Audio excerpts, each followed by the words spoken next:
Assalamualaikum warahmatullahi wabarakatuh. Alhamdulillahirabbil alamin, Allahumma shalli wa sallim ala sayyidina maulana Muhammadin wa ala alihi wa sahbihi asma'in, amma ba'du. Keluarga besar Mubarak Food sekarang ya. Mubarak Food yang saya hormati, wabil khusus ini ada Haji Hilmi. Pulau azam saking dalam karena beliau ketika minta saya berbesar hati acara itu di rumah saya sebetulnya lewat virtual. Justru karena tawadhu beliau saya mau datang karena saya memang kangen Sunan Kudus juga. Karena lama gak ziarah di sandera tamu-tamu itu. Tapi dari rumah saya azam mau menerangkan tentang Nabi Ibrahim karena ini sudah mendekati Idul Adha atau Idul Kurban.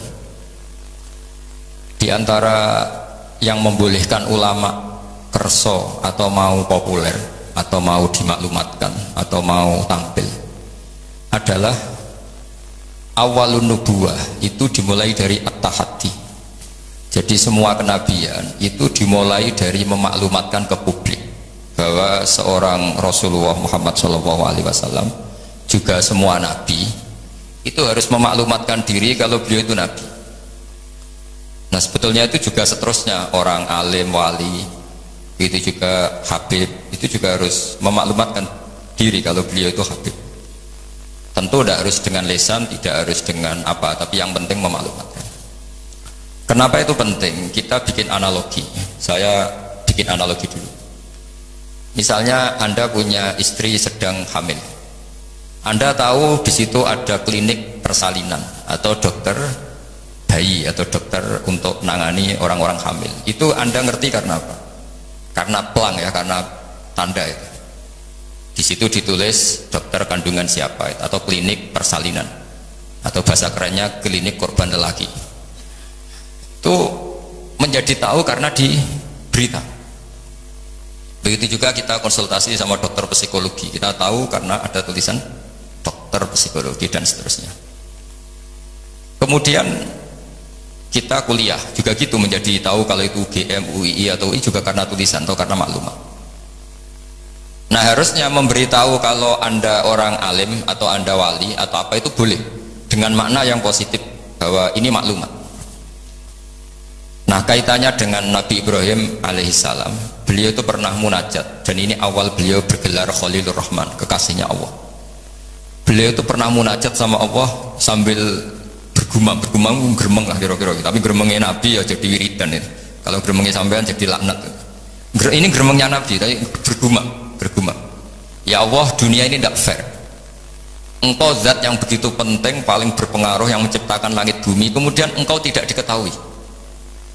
Bayangkan misalnya kalau seorang presiden jalan di kampung terus diundang ngelik, kan tersinggungnya masya Allah. Seorang raja Arab Saudi kenalan sama orang, terus orang itu tanya jenengan daleme pundi, itu kan tersinggung. Aku sing di Arab Saudi kok takoki. Begitu juga seterusnya. Ada Gus besar misalnya di pondoknya, terus orang tanya jenengan daleme pundi, aku sing di pondok gitu. Sama Haji Hilmi misalnya ditanya, saya mau ke Kudus dari jeneng Mubarak, ya jenengan sinten? Bukan nanya uang sing duwe jadaran tak jenengan sinten. Sehingga Nabi Ibrahim itu tersinggung setersinggung-singgungnya karena beliau seorang Khalilur Rahman. Ya Allah, dunia ini tidak fair. Engkau zat yang begitu penting kemudian orang nggak tahu tentang kau. Makanya ya maklum kan zaman itu kan orang masih kafir, menyembah batu, menyembah berhala, orang nggak menyebut Allah, nggak menyebut Tuhan. Akhirnya beliau ngendikan innahu ya rabbi la yahzununi an la ara ahadan fil ghairi fil ardi ya'budu ka ghairi. Memang itu saya hafalkan ya. Innahu la yahzununi. Jadi innahu pakai inna masih pakai lam taukid. Innahu la yahzununi, sungguh sangat menyusahkan saya. Ada yang baca la yuhzinani sama ya, karena dalam qiraah sab'ah ada fala yahzunka qauluhum, ada qiraah fala yuhzinka qauluhum. Sungguh sangat menyusahkan saya, sangat merisaukan saya bahwa engkau zat yang begitu penting, kemudian yang tahu kalau engkau Tuhan itu hanya saya, yang menyembah juga hanya saya. Ini enggak fair. Zat sepenting engkau kemudian fungsi jenengan, fungsi engkau tidak diketahui kecuali oleh saya. Itu kan ibarat misalnya kayak tadi, Anda yang punya Alphard saja terus diarani tukang parkir kan ya tersinggung. Wong sing duwe Alphard kok diarani tukang parkir. Nah, karena Nabi Ibrahim itu seorang nabi, ketersinggungannya bukan urusan pribadi tapi urusan Allah Subhanahu wa taala. Makanya dalam sebuah riwayat, saya ulang lagi, dalam sebuah riwayat, ngendikane Allah teng hadits qudsi, kuntu kanzan makhfiyan fa aradtu an u'rafa fa khalaqtul khalqa liya'rifuni. Kata Allah, saya sebelum menciptakan makhluk pun sudah Tuhan. Andaikan Allah tidak menciptakan langit bumi juga sudah Tuhan. Andaikan Allah tidak menciptakan surga dan neraka juga sudah Tuhan. Karena ketuhanan Allah itu hakikat, bukan karena apa-apa. Memang dia Tuhan. Tapi kata Allah, tapi saya ingin dikenal. Kemudian maka saya ciptakan makhluk supaya mengenal saya. Maka masyhur kalau dalam semua ilmu tafsir, dari semua ilmu tasawuf, wa ma khalaqtul jinna wal insa illa liya'budun, saya tidak menciptakan jin dan manusia kecuali mereka beribadah kepada saya. Itu hampir semua mufassir menerangkan illa liya'budun illa liya'rifuni, supaya mereka ngerti saya. Karena awal menyembah itu dari tahu. Kamu tidak bisa menyembah sesuatu yang kamu sendiri tidak tahu. Makanya guru-guru kita zaman kita ngaji di mana saja itu awal wajibin alal insani ma'rifatullah, karena untuk bisa nyembah Allah dimulai dari tahu. Maka illa liya'budun illa liya'rifun, supaya mereka kenal saya. Sehingga karena makna ibadah di situ adalah mengenal Allah, mbok wong ibadah ngetuk rino wengi masih afdal orang alim. Karena orang alim ini orang yang mengenalkan Allah Subhanahu wa ta'ala. Nah, ini terus rentetannya apa dengan kegiatan kita malam ini dan semua kegiatan?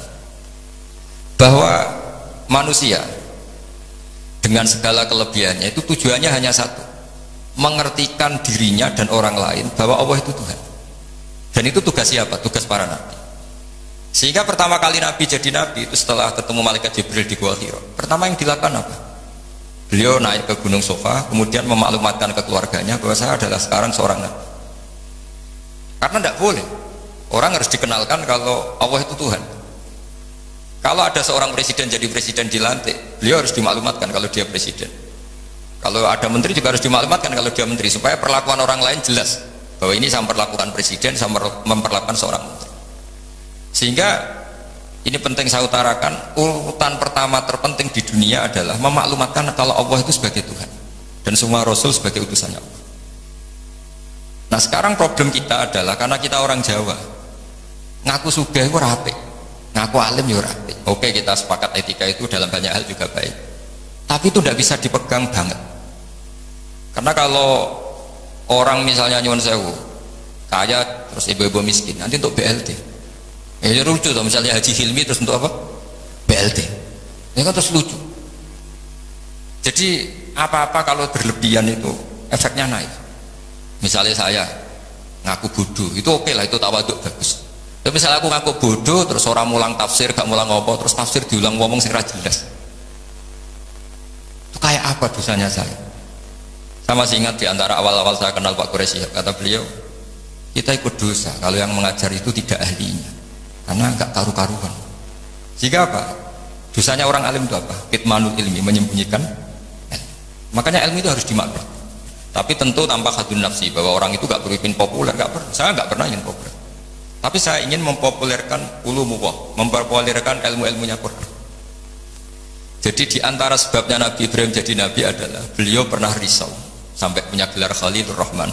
Beliau setelah menemukan Allah punya kerisauan, ya Allah, sungguh dunia ini tidak fair. Engkau zat yang begitu penting, pencipta langit bumi, zat yang begitu perannya penting, kemudian orang tidak kenal kok. Coba misalnya pekerja di Mubarak nggak ngerti kalau Haji Hilmi itu ketuanya, itu kayak apa buruknya? Kamu nggak ngerti kalau presidennya Pak Jokowi, itu kayak apa buruknya? Kamu nggak ngerti kalau bapak kamu itu Karmen, itu kayak apa ngawurnya? Nggak ngerti status orang yang berjasa ke kita itu buruk sekali, apalagi nggak ngerti Allah Subhanahu wa ta'ala itu betapa buruknya. Sehingga Nabi Ibrahim itu risau. Nah sampean kan risau kok roh, aku melarat wong ora gelem sedekah, jadi risau mikir dirinya sendiri. Misalnya seneng cewek, kok roh cewek iku nak aku seneng dik nih. Jadi itu egois sekali. Nabi Ibrahim itu yang dirisaukan adalah Allah zat yang begitu penting, kemudian tidak dingerteni oleh mereka. Jika beliau mulai bikin cara untuk Allah dingertikan. Nah ini mulai ada masalah karena mulai bersentuhan dengan orang banyak. Beliau pura-pura sakit. Ditanya, kenapa kamu sakit? Ini loh sedang berobat. Dia kalau di sini mungkin di Perapatan ya, atau kalau di sini mungkin Simpang 7. Beliau terlentang. Faqala inni sakim, saya ini sakit. Ya minta dong berobat sama perbintangan karena mereka menuhankan perbintangan. Fana dzurana dzuratan fin nujum. Dia minta, tapi kok saya tidak sembuh-sembuh. Terus akhirnya dia datang ke tempat pemujaan.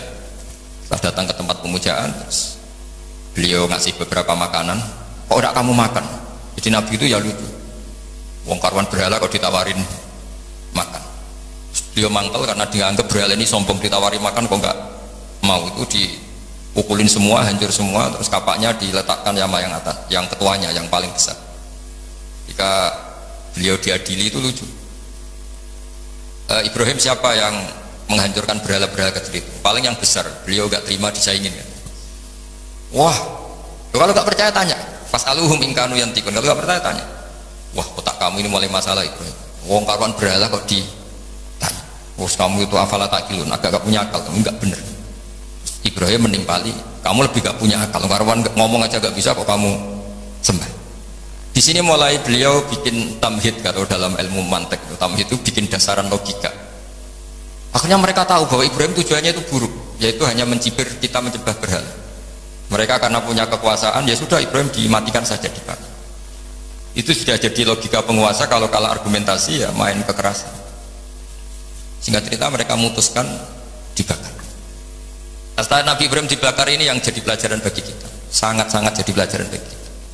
Bahwa amal kebaikan, misalnya Denang Mubarak, itu gak penting nanti menguasai dunia, perdagangan itu gak penting, tapi memberi sinyal, memberi isyarat bahwa seorang muslim itu bisa mungkin bermanfaat bagi yang lain.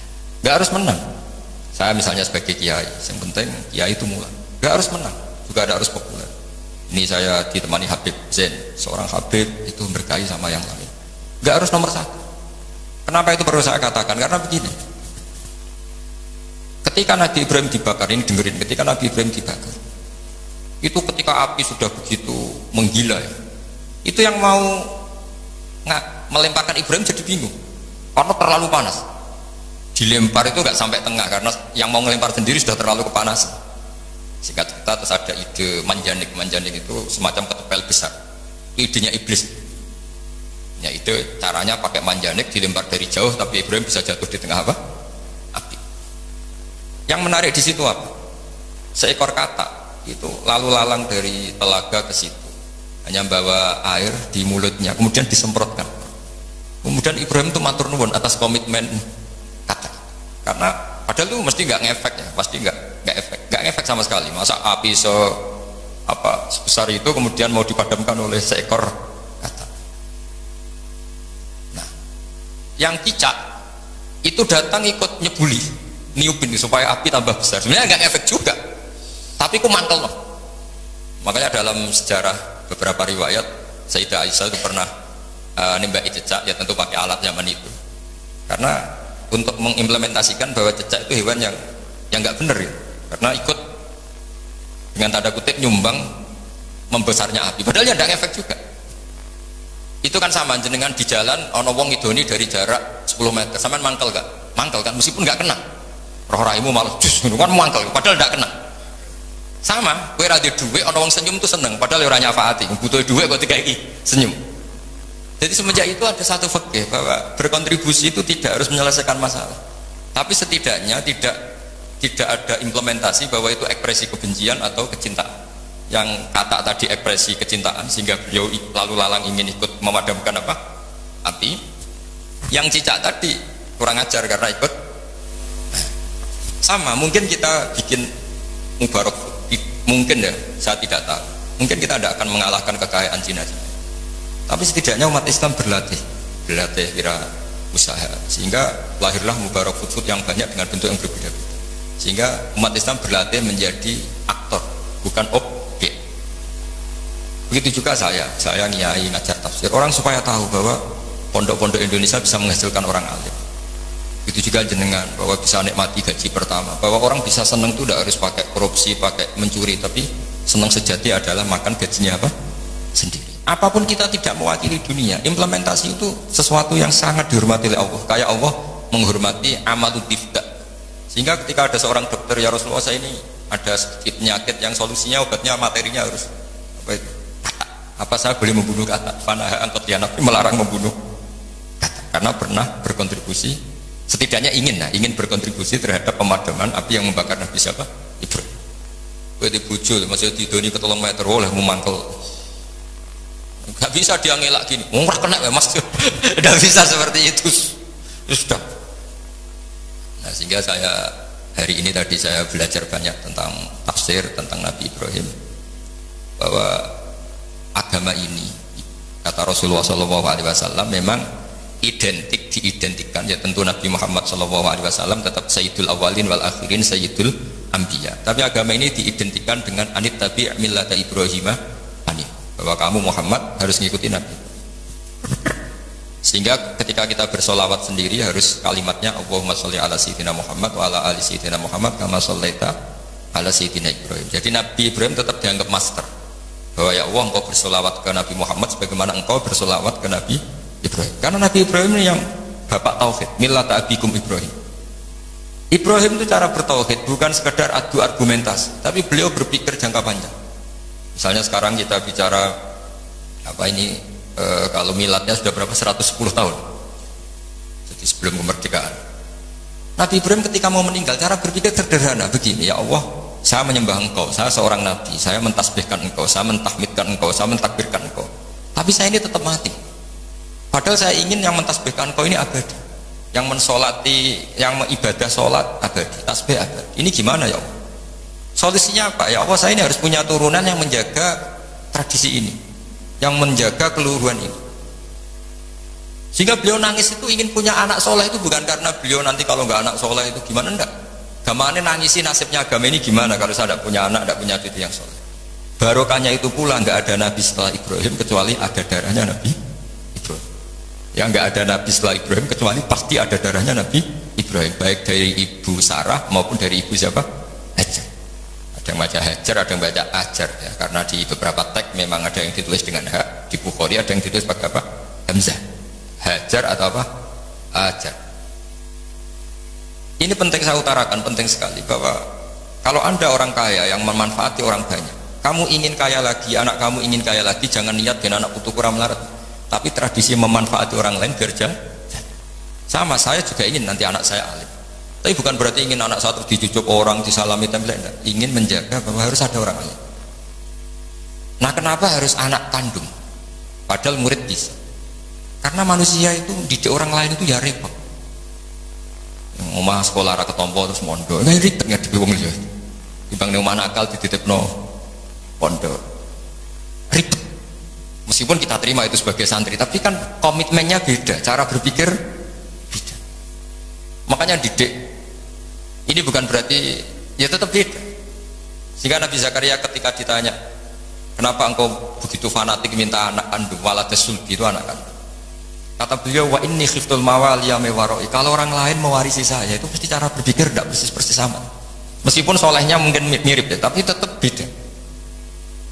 Saya punya pengalaman. Tidak, sama jangan terus kecil hati, saya ada anak kiai, kesolehan itu harus jadi kiai. Saya punya pengalaman entah buruk entah baik, terserah cara Anda menafsirkan. Kiai itu kalau betul-betul kiai itu melihat orang sholat itu senangnya masya Allah, melihat preman sholat itu senang, melihat orang tobat senang, padahal orang untung-untungnya di mana? Gak ada untungnya, tapi karena dia dididik bahwa sholat ini cagai bumi. Apalagi kalau kiai ini sudah jadi wali, bahwa Allah tidak menghancurkan bumi, ini pertimbangannya karena masih ada yang sholat. Nah, sementara kalau kamu itu otaknya pedagang, rawong sholat itu banyak kebutuhan sarung, wah nak ngono gawe sarung. Berarti tekem Cina kayak tadi, banyak orang haji terus Cina merodok apa? Pakaian apa? Ikhram. Banyak orang wiridan terus Cina meroduk siapa?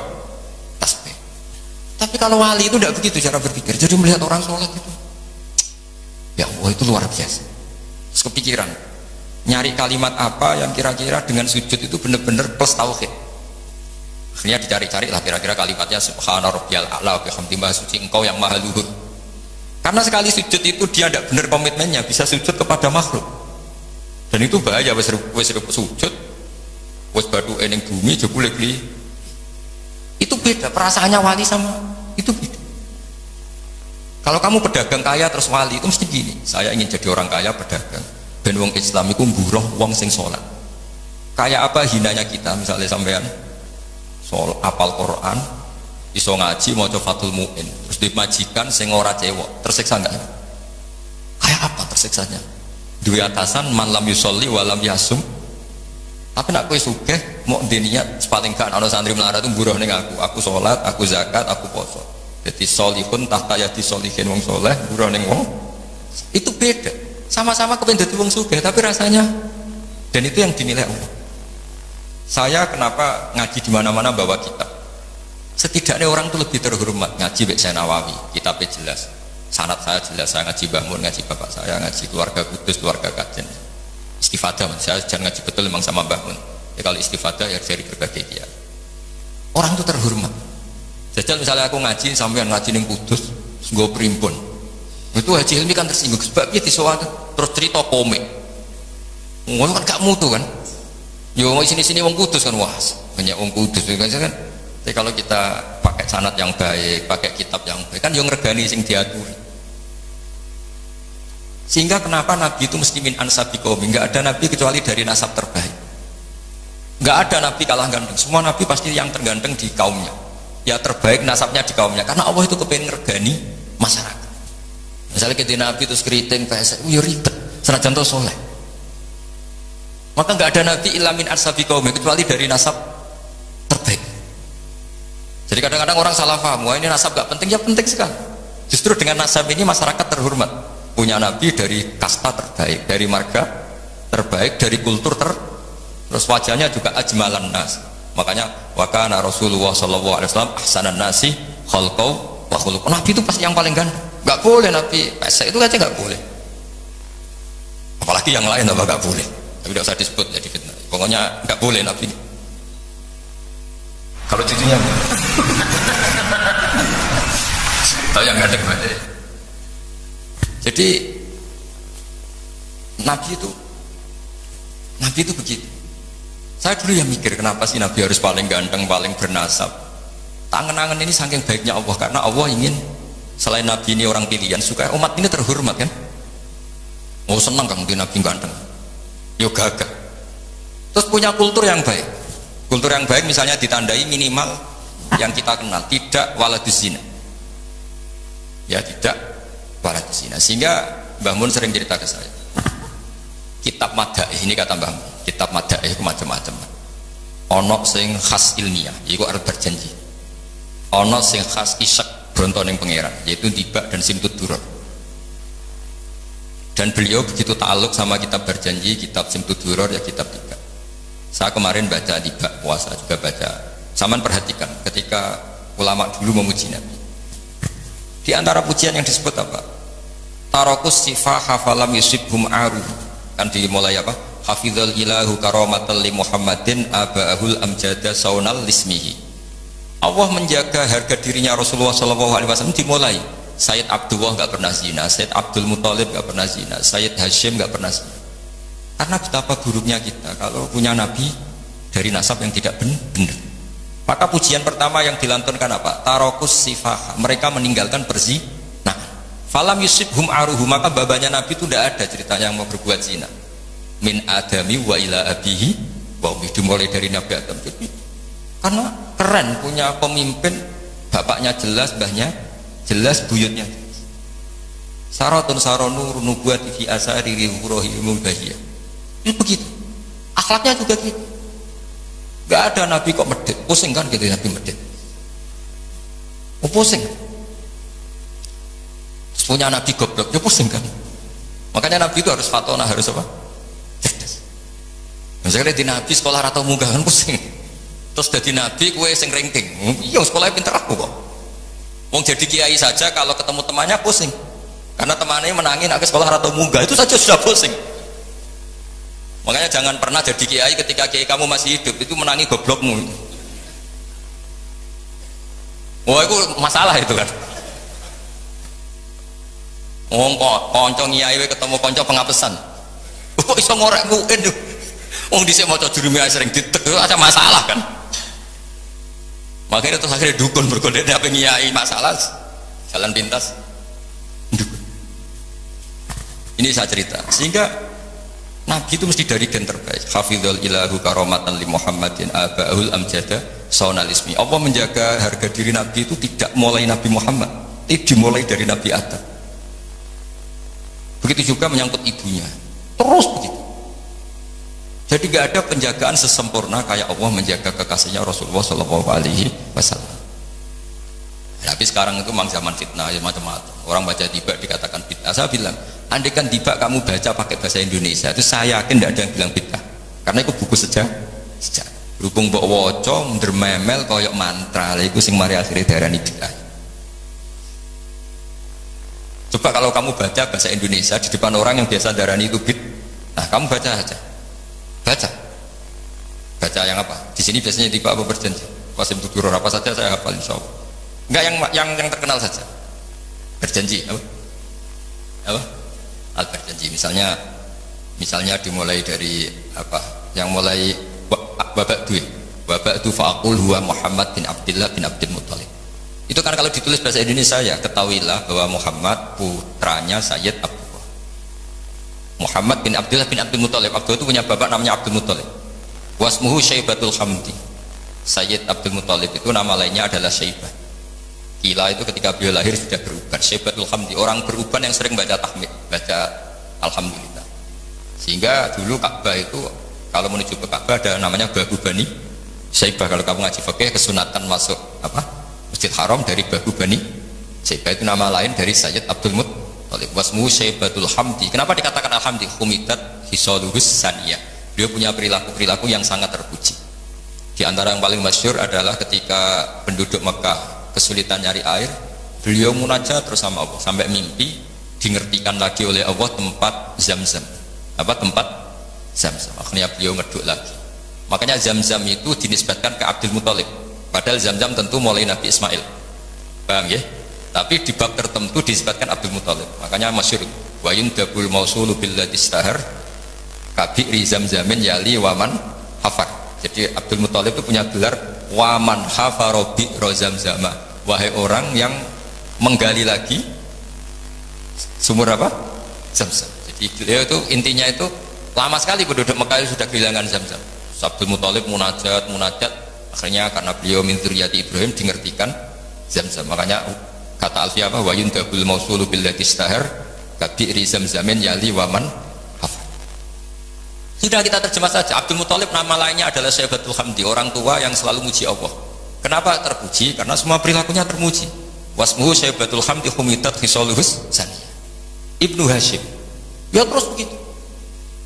Ladikan itu kamu tulis dengan bahasa Indonesia, kamu kasihkan orang yang biasa membid'ahkan tiba atau berjanji. Wah bagus ini buku sejarah. Tapi setelah kamu baca Arabnya, kenapa jadi bid'ah?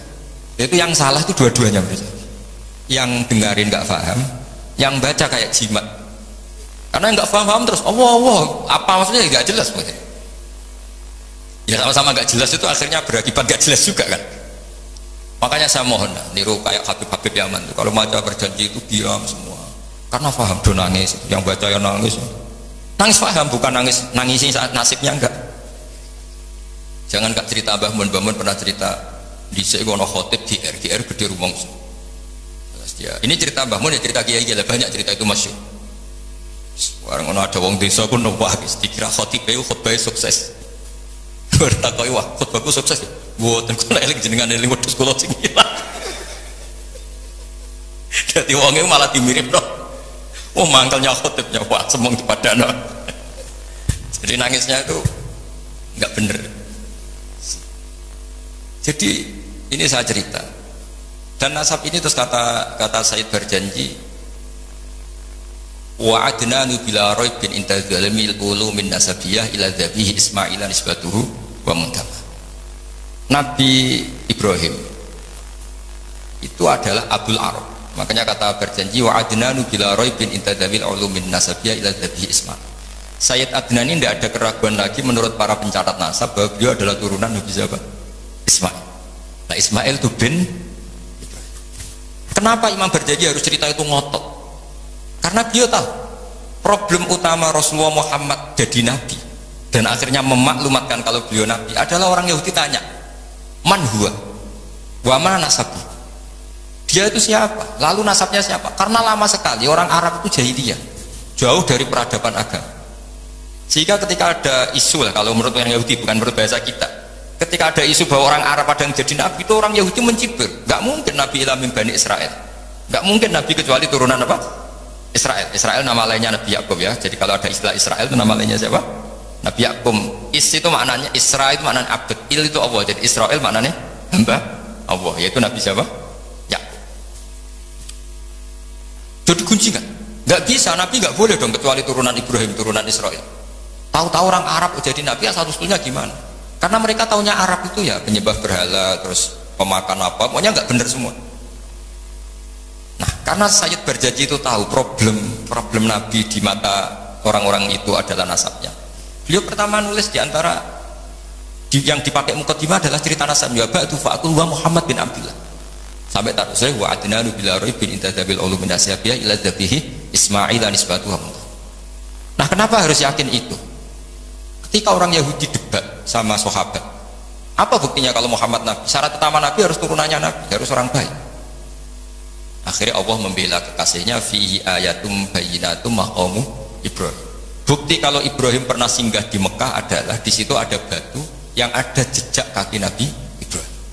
Nah, kalau Nabi Ibrahim pernah lama di Mekah sampai bangun Ka'bah, berarti beliau juga meninggalkan turunan di Mekah, yaitu ini askantu min dzurriyyati biwadin ghairi dzar'in inda baitikal muharram. Jadi ada bukti Ibrahim hidup di Mekah, yaitu pernah menjejakkan kaki di makam apa? Ibrahim. Makam Ibrahim bukan kuburan tapi apa? Tempat berpijaknya Nabi siapa? Ibrahim. Terus beliau memaklumatkan bahwa ini askantu min dzurriyyati biwadin ghairi. Jadi ini askantu itu kalimat yang luar biasa. Misalnya pertanyaan gini, oke Ibrahim pernah ke Mekah, apa buktinya kalau anak turunnya ditinggal di Mekah? Kayak saya misalnya pernah di Palestina, atau saya pernah di Kudus, buktinya mana kalau anak turun saya akhirnya hidup di Kudus? Makanya dibuktikan sama Allah, ini askantu min dzurriyyati. Kata Nabi Ibrahim, ya Allah, anak turun saya ini ada yang saya letakkan di sini, saya mukimkan di sini, saya mustautinkan di sini, saya berdomisilikan di sini, yaitu Nabi Ismail. Artinya gini, ketika Imam Barjanji cerita wabak dufa'akul itu luar biasa, itu yang menjawab keraguan orang, yaitu orang Yahudi atau siapa saja yang meragukan nasabnya Nabi. Sudah setelah nasabnya ketemu sapi Ibrahim sudah sah, karena syaratnya Nabi itu dzurriyyatan ba'duha. Setelah nasabnya sah baru khasnya apa? Di antara khasnya adalah tarakus sifah hafalam yusibhum aruhu min adami wa ila abihi wa ummi. Sehingga yang namanya nikah itu bukan adat Islam saja. Zaman jahiliyah juga ada apa? Nikah. Ya tentu setelah Islam disempurnakan iya, tapi zaman jahiliyah itu sudah ada nikah. Buktinya begini. Ketika Rasulullah SAW mulai aneh-aneh ngaku jadi nabi, ini menurut bahasa mereka loh. Ini saya cerita menurut bahasa mereka, bukan bahasa saya. Itu kata orang-orang Quraisy, kafir Quraisy gimana? Muhammad kok mulai aneh-aneh ngajak menyembah pangeran Sitok, meminta supaya kita menyembah Allah satu, padahal tren mereka menyembah Tuhan yang apa? Baik. Itu mereka cara mengatakan gini, kalau kamu menghendaki itu, kamu aneh-aneh itu ingin perempuan, ingin harta, ngomong. Kalau kamu ingin harta, jama'na laka malan, kita akan mengumpulkan harta, fatakuna aktsaron nasi mal, kamu akan orang jadi orang paling kaya. Terus ketika kamu aneh-aneh ingin kawin, ingin perempuan cantik, kita tembungkan ke keluarganya, kita mintakan keluarga, terus fazawwajnakaha, kemudian kami nikahkan kamu kepada perempuan itu. Intinya orang jahiliyah zaman itu sudah anti apa? Berzina.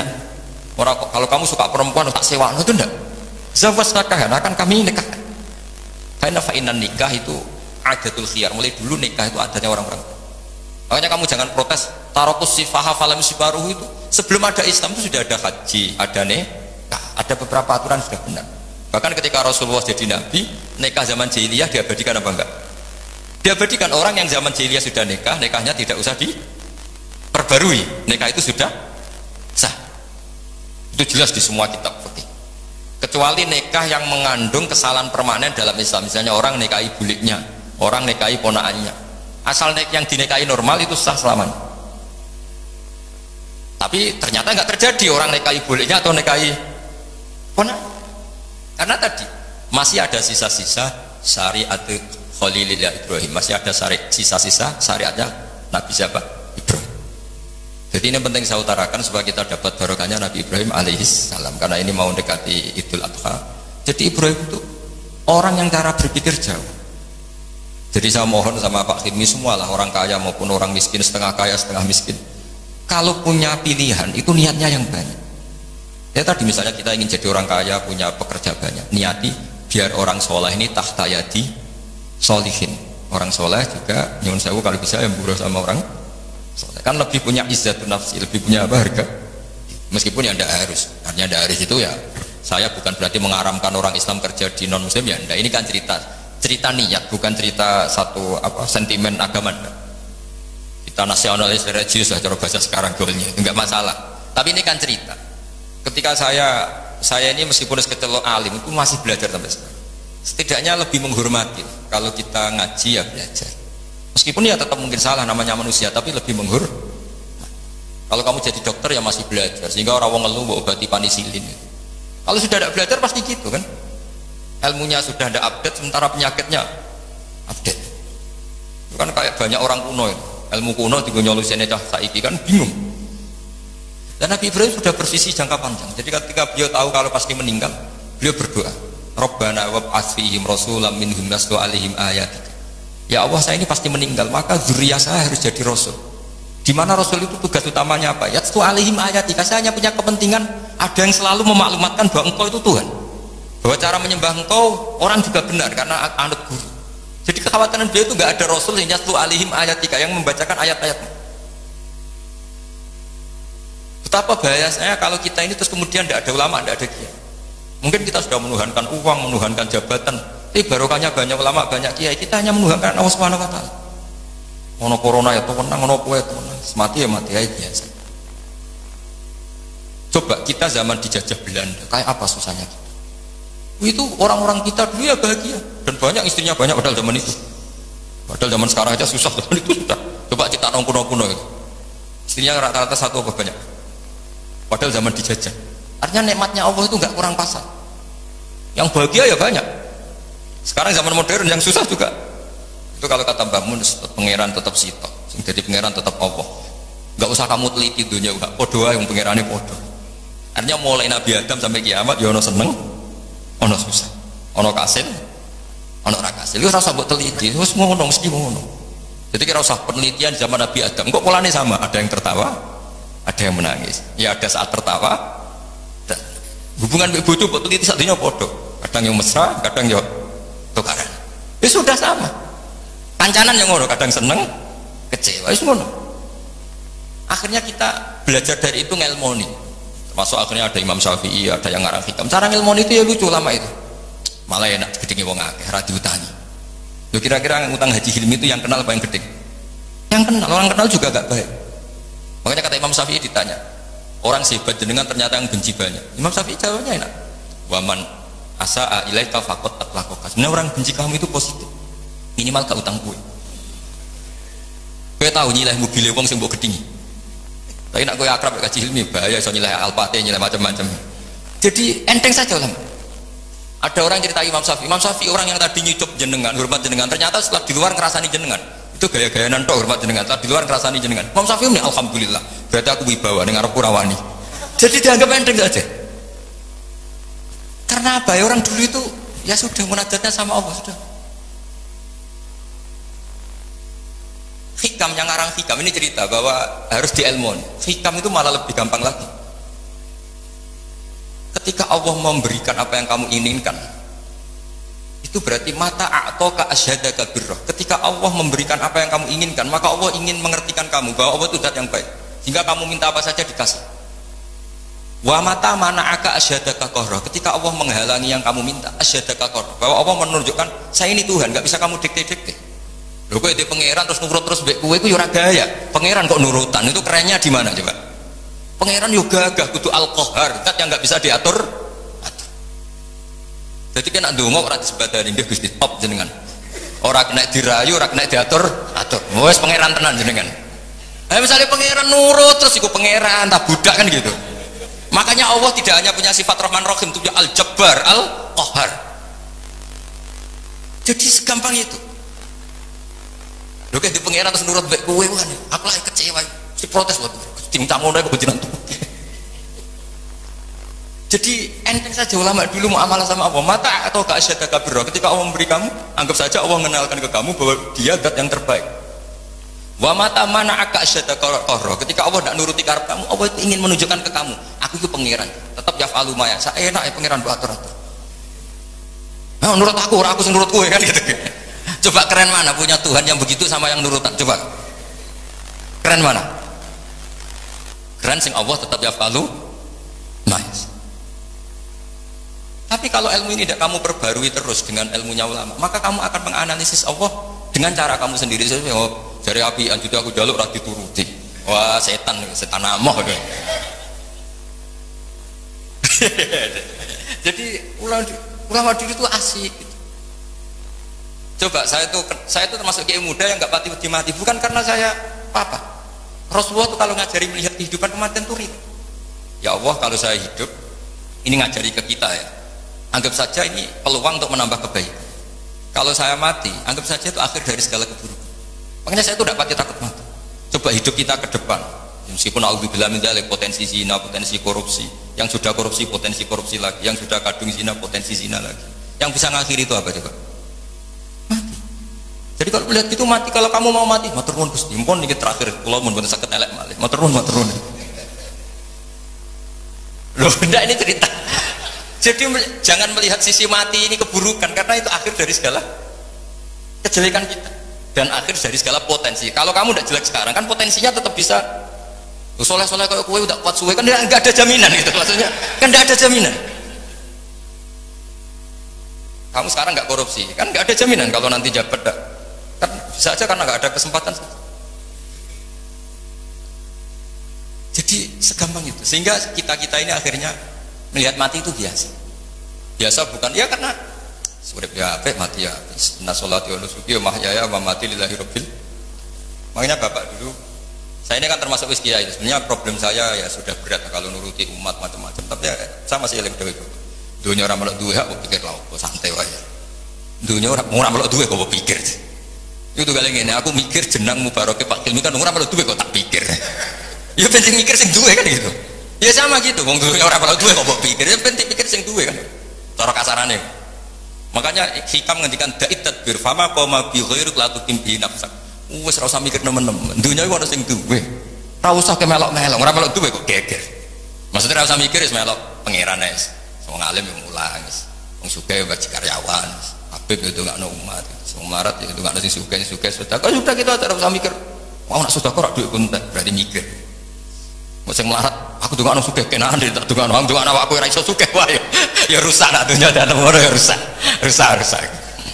Ya jadi ini saya cerita ilmu. Segampang itu ulama melihat. Makanya saya pernah baca dalam satu kitab itu lucu. Ada orang berteman akrab. Ketika kaya temannya banyak, ketika miskin temannya nggak pada menjenguk. Padahal dia sudah jadi buron. Buron manol, buron gebet. Ada seorang Habib alim. Ketika orang ini ngeluh, Habib, teman-teman saya itu yang dulu jenguk sekarang nggak ada yang jenguk. Karena saya sekarang miskin, dulu teman saya. Akhirnya Habib yang alim ini ngendikan, malah enak toh. Nak kancam rene malah kon isin. Rene pas kue manol, pas kue gawe boto diamui malah isin. Aduh ora rene. Jadi pas kue melarat ora sing delok, lah kok nak sugih konangan neh ora. Akhirnya alhamdulillah ya jebule. Selama ini kan kita ngeluh, pepe melarat terus kanca ora dolan, malah ora dolan. Pas dolan rono kowe dikongkon wong dibentak-bentak, malu enggak? Milih didolani apa ndak? Mboten lah ya sekarang. Jadi kalau ulama itu bikin solusi segampang itu. Assalamualaikum warahmatullahi wabarakatuh.